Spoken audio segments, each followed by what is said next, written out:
राहुल गांधी ने यह कहकर चौंका दिया था कि कांग्रेस ने गलतियां की हैं और आने वाले समय में पार्टी को अपनी राजनीति बदलनी होगी। जी हां, राहुल आए दिन ये कहते हुए सुने जाते हैं कि सरकारी योजना बनाने वाले जिम्मेदार लोगों में कितने व्यक्ति पिछड़ी और अनुसूचित जातियों के हैं। जाहिर है कि मोदी सरकार के पहले भी पिछड़ी जातियों और दलितों की स्थिति बहुत अच्छी नहीं थी।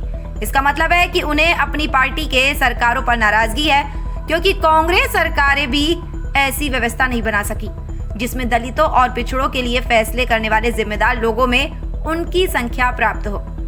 आपको बता दें कि राहुल ने लखनऊ में जिस स्थान पर कांग्रेस की गलतियां स्वीकार की, उसी स्पीच में उन्होंने ये भी कहा था कि देश में बड़ी संख्या में लोगों का भविष्य जन्म से पहले ही तय हो जाता है। लोगों को छोटे छोटे हिस्सों में बांटा जाता है, जिससे तय होता है कि वे कौन सा काम करने में सक्षम है और कौन सा काम नहीं करते। हिंदुस्तान के करोड़ों लोगों ने ये जीवन जिया है जहां उन्होंने अपने भविष्य तक तय नहीं किया, बल्कि समाज ने उनके लिए ये किया है। इसमें कितनी क्षमता खो गई है। आपको बता दें कि राहुल गांधी लगातार देश के प्रमुख पूंजीपतियों गौतम अडानी और मुकेश अंबानी पर हमले करते रहे हैं। वो लगातार ये कहते रहे हैं कि देश की पूंजी कुछ खास लोगों के पास इकट्ठी हो रही है।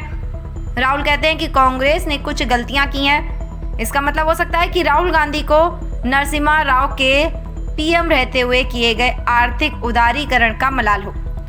राहुल गांधी अपनी सरकार बनने पर ऐसे समाजवादी फैसले लेंगे जिससे पूंजीपतियों का भला होने की जगह आम लोगों का भला होगा। जी हाँ, आपको बता दें कि राहुल गांधी ने पिछले दिनों केवल पिछड़ों के लिए नहीं, देश में अल्पसंख्यकों की खराब स्थिति के लिए भी उनके प्रति संवेदनाएं दिखाई हैं कि मुसलमानों की दुर्दशा का कारण मोदी सरकार के पिछले 10 साल नहीं है। मुस्लिमों की दशा खराब करने के पीछे कांग्रेस राज का हाथ भी हो सकता है। राहुल ने कांग्रेस की जो गलतियां स्वीकारा है गलतियों को, उसमें वो धार्मिक आधार पर मुसलमानों को आरक्षण न देने जैसी गलती को गिर रहे हैं। पार्टी मैनिफेस्टो में भी अल्पसंख्यक कल्याण की बहुतेरी योजनाएं हैं। राहुल गांधी ही नहीं, समय समय पर और भी कांग्रेस नेताओं ने स्वीकार किया है कि इमरजेंसी लगाना तत्कालीन कांग्रेस सरकार की बहुत बड़ी भूल थी।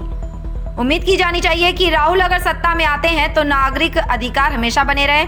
इसके लिए कुछ कदम उठाएंगे। ऐसा देखा जा रहा है कि बहुत से नागरिक अधिकार अपरोक्ष रूप से गायब हो रहे हैं। मतलब कि कानूनन तो वो उपलब्ध हैं, पर रियलिटी में धोखा है।